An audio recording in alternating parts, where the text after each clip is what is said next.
You know, I think this show, that Journeys in Spirit, we started this back in 2010, but it wasn't called Journeys in Spirit back then. It was called the Hopi Art Show. You know, Tia's Art Gallery, I'm on the board of directors, and we decided to do this thing. And it was, at that time, we thought a good idea to do a Hopi art show, but then we realized also that later down the line, we weren't using all the assets that was here, you know. And so later on down the line, you know, we moved up.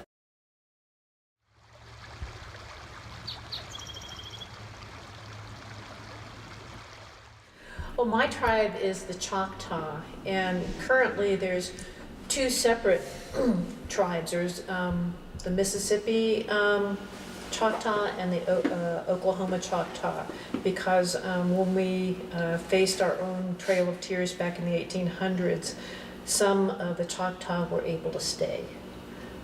So right now we have two tribal seats. I'm with the Oklahoma Choctaw people. And we're a very old ancient tribe. We have artifacts in the ancient mounds of Tennessee and Mississippi that have been there since 1100 AD, traced back to Mesopotamia.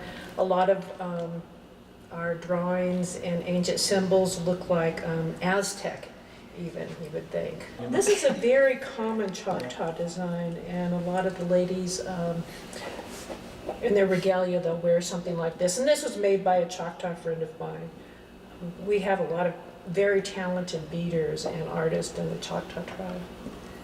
How about you, Night? Unfortunately, my uncle passed away before he could teach me anything about my tribe. I'm the Yaqui tribe. But I do know that they migrated from Mexico to Tucson, so they're in Tucson right now. But there's two different spellings. One is Yaqui, and then the other spelling is, I think, somewhere up in the mountains somewhere. Yeah. But it's not in Arizona.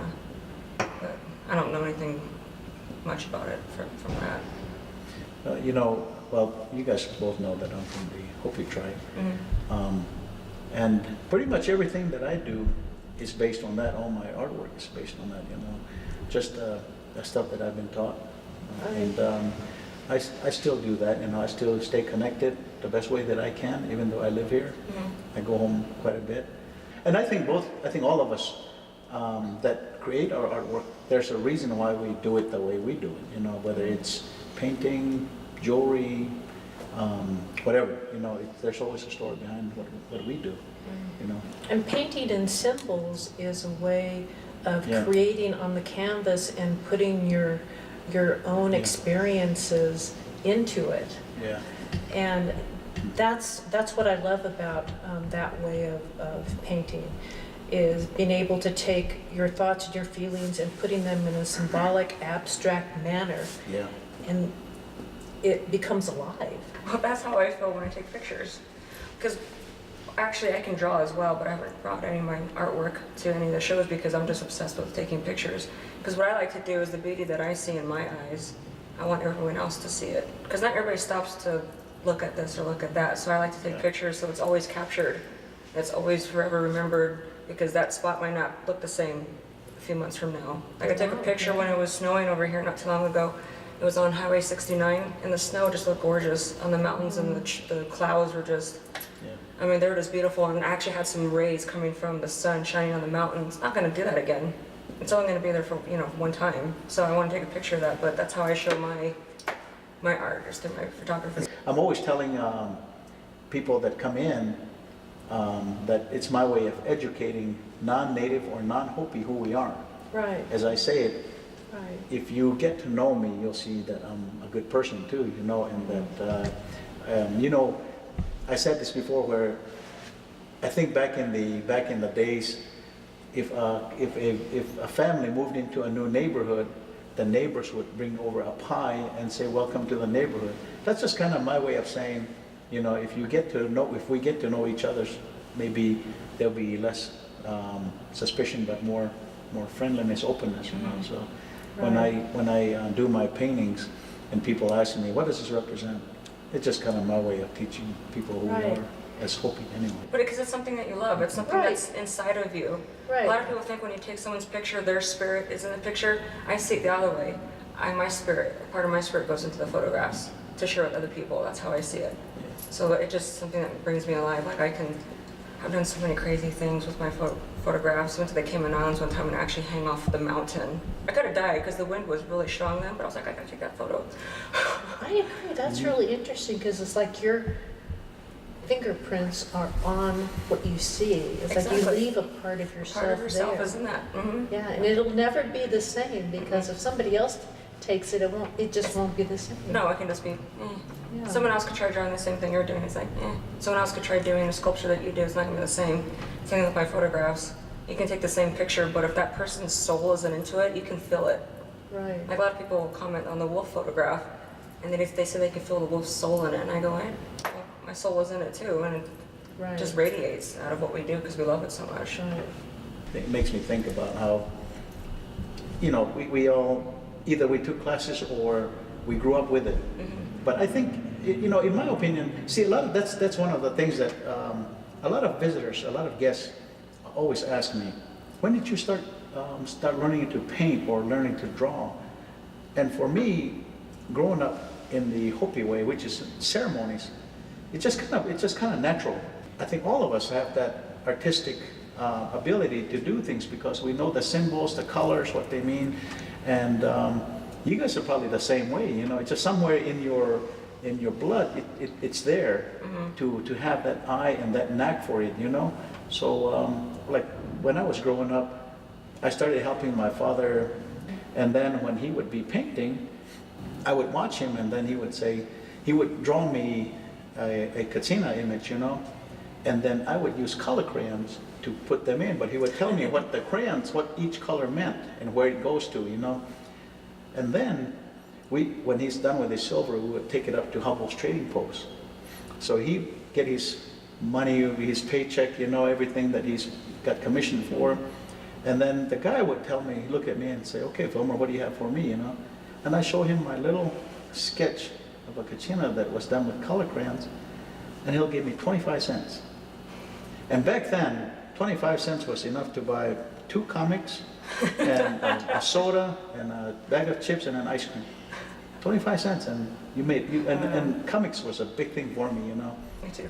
So so I started learning that way. I don't know how you guys came up with your growing up and where in there your artistic thing fit in, But I just started teaching myself because it was the only thing I really wanted to do.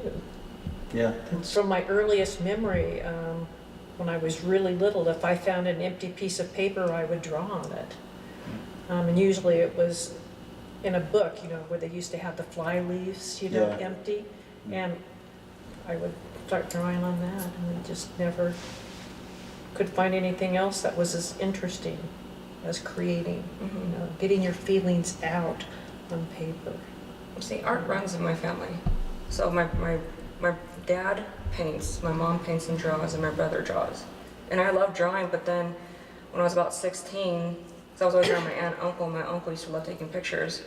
I got his camera one time and started shooting with it. I was like, oh, I like this. I can keep a photograph, and I don't have to draw it. I can actually take it, what I see. So when I turned 18, they bought me my first camera, and I've been in love since. What Journeys in Spirit has done for me is that it's actually given not just me, but us artists from different backgrounds, different tribes, coming together to show what kind of art is there, whether it's contemporary, whether it's abstract or photography or beadwork, whatever. It's just a whole mixture of talent from various tribes. And like I said, every one of us have a story, and I think that's the best part about what And it's so Journeys. well received. I know, and that's why when we do this, it just really makes it feel good that we have a gallery that supports us in being able to do this, and then at the same time to bring in an actual ceremony from a tribe or tribes, that are willing to do that also, and it just authenticates the whole show. You could You know? tell everybody that came in here was Yeah. so interested in the art.